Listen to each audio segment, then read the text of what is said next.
What's going on, everybody? My name is Jeff, and I'm a full-stack web developer. I am going to preface this video by saying that I am not a financial advisor, and so any risk that is portrayed in this video that could have any effect on the risk that your portfolio is willing to take, none of that really pertains to me, or I don't have any interest in that. My only interest is protecting you as a user of sites like these. And then I'm also not a security professional, so I'm just a developer that just kind of has these things in the back of my mind as I'm working on a day-to-day basis. So web security is not my day-to-day, and if I was able to conceive of an exploit like this, just think of, what someone that does security, or, somebody that hacks day in and day out, just think of, what they're capable of. And then finally, I'm doing this exploit demo to solely protect the users from these types of hacks. So this is purely white hat. It's not to encourage this behavior in any way. The catalyst for demonstrating this exploit is kind of this influx of Chrome extensions or browser extensions that are popping up on Reddit and social media to kind of aid in understanding how much money it's possible to make with these decentralized autonomous organizations, so DAOs like Wonderland. And I'm going to be demonstrating with Wonderland because that's kind of the most popular one right now. But this is the onus for protecting yourself from these types of hacks is not something that Wonderland takes on. The onus is on you as a user. So this is not in any way to bash Wonderland or any of the other decentralized autonomous organizations like Olympus or anything like that. And just because I'm demoing with Wonderland is not to express that Wonderland is in itself vulnerable to something like this. The attack is on you and your wallet, not on Wonderland. So let's get into it. So just some background around how a lot of these DAOs, these DAO dApps work, is you connect your wallet. And so I've got a burner wallet that I'm going to use for demo purposes. And I'm going to go ahead and connect here.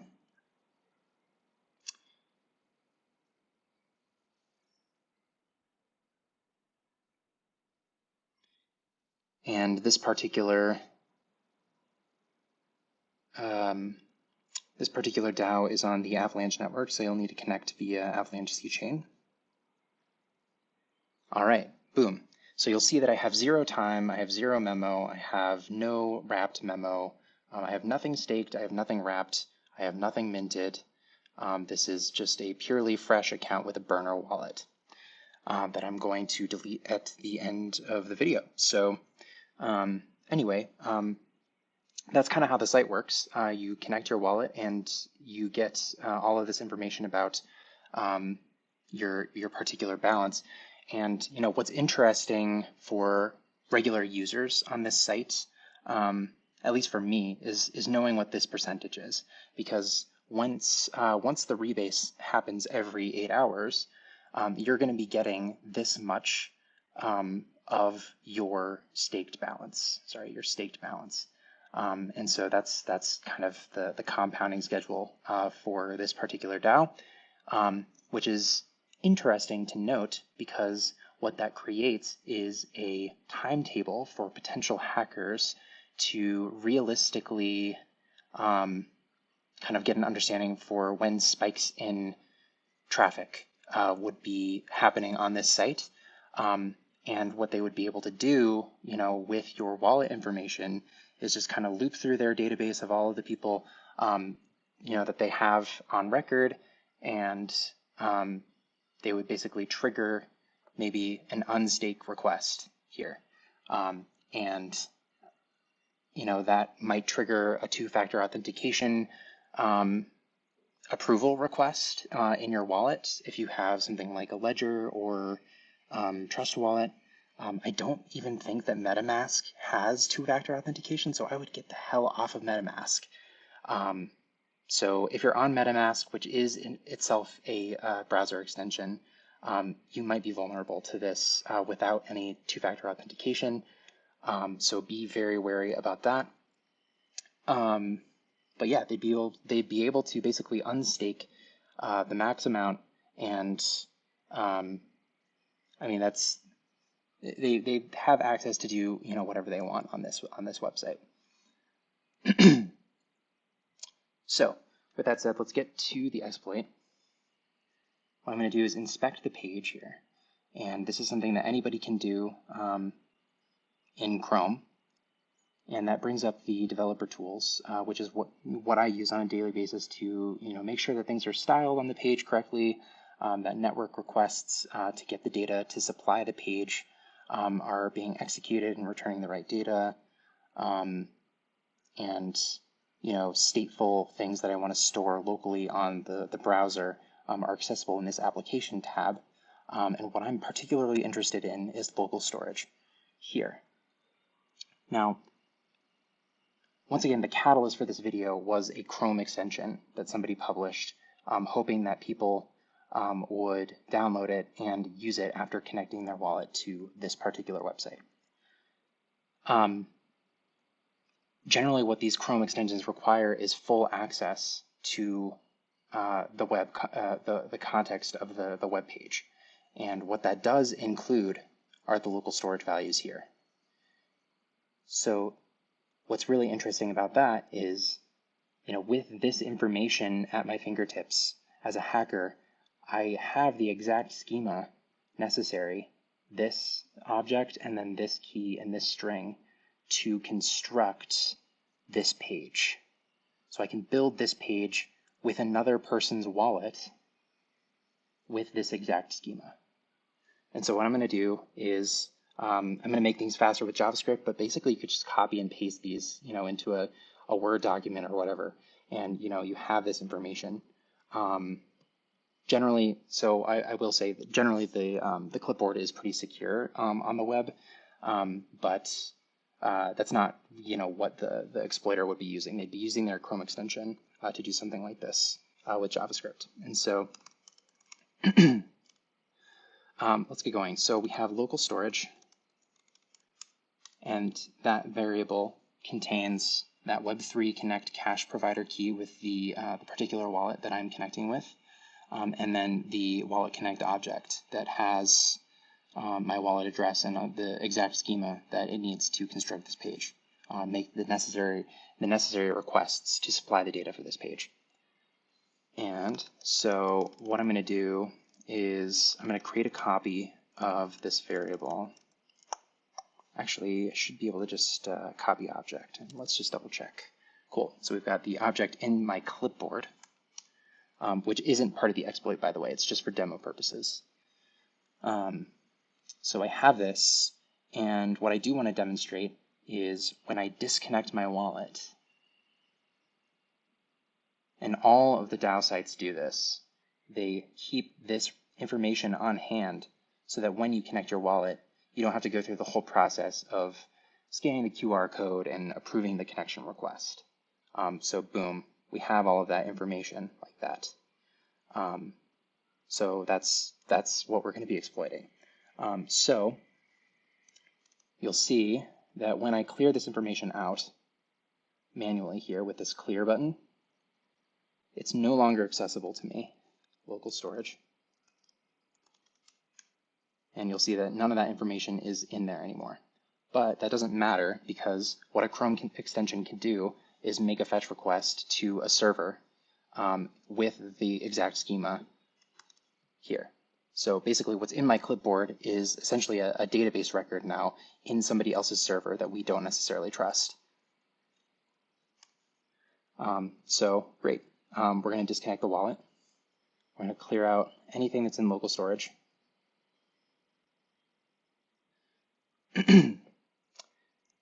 And now what we'll do, just for good measure actually, I'll refresh the page, just kind of reset all of the state of the website.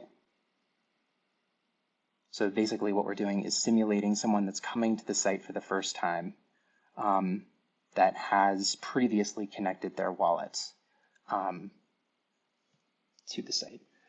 So what I have in my clipboard, what I'm going to do is save this to a variable, and this is something that the extension absolutely can do. I'm going to call it storage. And what we're going to do is we've got an object with 2 keys. We're just going to iterate through the object, and we're going to set the values inside local storage programmatically. So we're just going to put the schema that we've gotten from our exploitation server and just put it into the browser like this. So what we can do is storage, and we're going to loop through it. So we'll do object.keys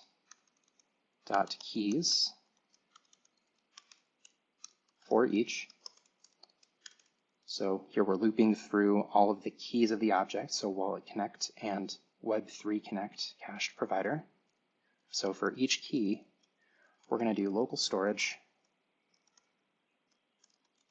dot set item, and set item requires the key value. So what we need in the first iteration is wallet connect, and in the second iteration web3 connect cache provider. So that'll be available in this value. And then what we need is the value as the second argument here, which will be this connection JSON string with my wallet address here. And then in the next iteration, this wallet connect string. So what we'll do is we'll just say, and the way that we can access those is via the object that we've saved in memory. So storage at key, and that'll get us those strings. So let me just verify this. Object.keys storage for each key. Cool. So what I'm going to do is run this, and there weren't any errors. You'll see that that information was populated here. Now, if we run this, we don't get any prompt for a wallet connection via wallet connect. We don't get a prompt for a QR code, and we don't get any prompt on our 2FA to connect the wallet, to approve the connection request.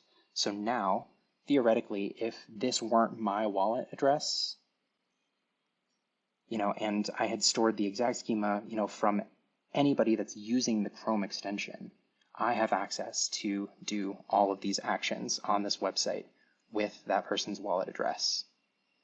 So that is the exploit. Now let's talk a little bit about how you can prevent things like this from happening. The first one is to go through your Chrome extensions and check the permissions on all of them, and not just Chrome extensions, any browser extensions that you have. And that includes MetaMask. When I was demoing MetaMask, when I signed up for MetaMask to kind of see what it was all about, installing that extension does indeed ask you for permission to read all of the web context, the web page context, which includes local storage. So it can get all of that information. And any Chrome extension that can do that, might have some investment in these DAO sites, and they might be storing information about that information. They might be storing information about your connections like this, and then loading web pages and seeing what they can do in here. So the next thing is to use an incognito window. It's really easy on Mac. Just go to Google Chrome, new incognito window. I think it's called a private browsing window in Safari. I don't know what it's called for Safari or Firefox. I guess we could just find out right here. New private window. So always use the private window when you're doing transactions with sites like this. And what that guarantees is that when you close the tab, you're going to clear out this information in local storage. Third thing is to always disconnect from sites like this. But just doing this is not good enough. because once again, we still have all of this information. Now this other one, about the connection, or the wallet type gets deleted. But that's not a particular issue because there are only so many, wallet vendors out there. So it doesn't really matter. Like they could just loop through the small number of wallet vendors and get the correct one and connect. And also, they probably have to do that with this key if, I were using some other wallet. But, that's not something that's remotely hard to do programmatically. So always disconnect and always clear out your local storage. Go in here into your session storage. Make sure they're not storing anything in here. Go to your cookies. Clear out all of the cookies. Let's see what's in the cookies. Probably some JWTs, that could contain, when decoded, sensitive information or information that could be used to query against database records to get particularly sensitive information. So clear this out. Boom. You generally don't have to do that if you're using an incognito window, but I am not, so I'm going to go ahead and clear it out. Cool. And then the next thing that I would recommend is don't use an extension-based hot wallet. So don't use MetaMask because you've given permission for MetaMask to access all of this information and reconstruct this site with that information. And in my experience, you had to grant permission to all of this information to MetaMask in order to use MetaMask. I would recommend Trust Wallet. I've had pretty good luck with it so far. It does introduce a little bit of complexity because you have another device to manage when you're doing these transactions, and it's kind of cumbersome to constantly have to connect your wallet via the QR code. And then, copy pasting your wallet address is kind of a nightmare. But as a hot wallet, it's great because it also has two-factor authentication and will prompt you to approve connection requests, transaction requests. And that's something that I don't know whether MetaMask does. I don't trust MetaMask enough to even try, but my understanding is that, generally people are being hacked because they use MetaMask, and this isn't to bash MetaMask at all, but I have done some research, and I'm under the impression that MetaMask does not support two-factor authentication. So, once MetaMask is connected, they're in. So that is the exploit and how you can, do your diligence to prevent getting hacked on sites like this. This is once again not a bash on Time Wonderland or any of the decentralized autonomous organizations that exist.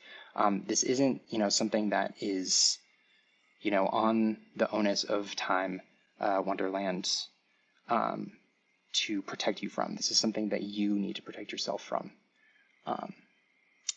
So yeah, that's it. Hope you enjoyed this video, and happy staking.